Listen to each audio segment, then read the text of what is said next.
बिहार के पूर्व मुख्यमंत्री और हिंदुस्तानी अवाम मोर्चा के राष्ट्रीय अध्यक्ष जीतन राम मांझी कब क्या बोल जाए कोई नहीं जानता। कुछ दिन पहले के अगर उनके बयान को देखा जाए तो जिस तरीके से प्रधानमंत्री नरेंद्र मोदी से उन्होंने सवाल पूछा, उसके बाद लग रहा था कि जीतन राम मांझी भारतीय जनता पार्टी से नाराज चल रहे हैं।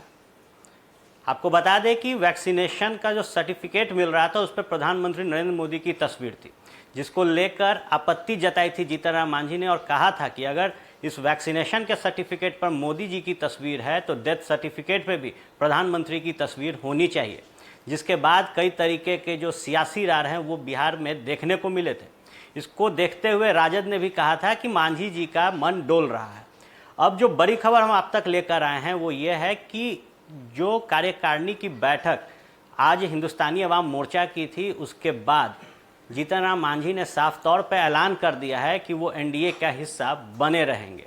बैठक खत्म होते ही हिंदुस्तानी अवाम मोर्चा ने 2 लाइन में अपने बातों को रखा। उन्होंने साफ तौर पे कहा कि गरीब गुरबों की आवाज़ उठाई जाएगी और एनडीए का हम हिस्सा थे, हैं और रहेंगे।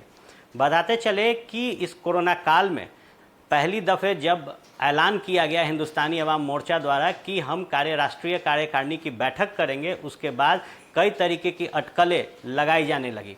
कहा जाने लगा कि मांझी नाराज़ है और जो उनका पतवार है उससे कहीं ना कहीं वो बिहार के सियासत का रुख बदलने के लिए ये बैठक कर रहे हैं। लेकिन बैठक समाप्त होने के बाद मांझी ने क्लियर कर दिया है कि वो एनडीए में बने रहेंगे। देखिए, कई लोग पूछ रहे हैं कि बिहार में राजनीतिक खिचड़ी पक रही है। बिहार में कोई राजनीतिक खिचड़ी नहीं पक रही है। अगर हम किसी को मैरिज एनिवर्सरी की बधाई देते हैं, किसी को जन्मदिन की बधाई देते हैं, तो इसका मतलब कतई ये नहीं है कि बिहार की सत्ता डोलने वाली है। बिहार की जनता ने माननीय मुख्यमंत्री नीतीश कुमार जी के काम पर उन्हें चुना है। ये जनता की चुनी हुई सरकार है और आदरणीय नेता श्री जीतन राम मांझी जी ने स्पष्ट तरीके से कहा है कि जब तक जिस्म में प्राण है तब तक वो नीतीश कुमार जी के साथ रहेंगे। तो वैसी स्थिति में ये तुक्केबाजी करना कि सरकार अस्थिर हो जाएगी, ये बड़ा हास्यास्पद लगता है। और एक चीज बहुत साफ है कि कुछ लोग रात में सपना देख रहे हैं कि मुख्यमंत्री का कल ओथ लेने वाले हैं। ये सिर्फ सपना ही है। हकीकत ये है कि बिहार की जनता ने माननीय मुख्यमंत्री नीतीश कुमार जी को चुना है और बिहार के में वही सेवा करेंगे जिनको जनता ने चुना है। इसके साथ ही उन्होंने कहा है कि जहां भी गरीब गुरबों की आवाज़ उठानी पड़ेगी वहां हम सबसे ऊपर रहेंगे। इससे पहले अगर लॉकडाउन की भी बात की जाए तो उन्होंने साफ तौर पर नाराज़गी दिखाई थी और मुख्यमंत्री नीतीश कुमार से सवाल पूछा था। उन्होंने कहा था कि अगर लॉकडाउन लगता है तो सबसे पहले लोगों का किराया माफ़ किया जाए, एक नीति तैयार की जाए जिसके तहत जिनकी भी दुकानें बंद रहेंगी या जो लोग अक्षम रहेंगे उन लोगों का किराया सबसे पहले सरकार माफ़ करेगी। हालांकि मुख्यमंत्री नीतीश कुमार ने इस पर पहल नहीं की।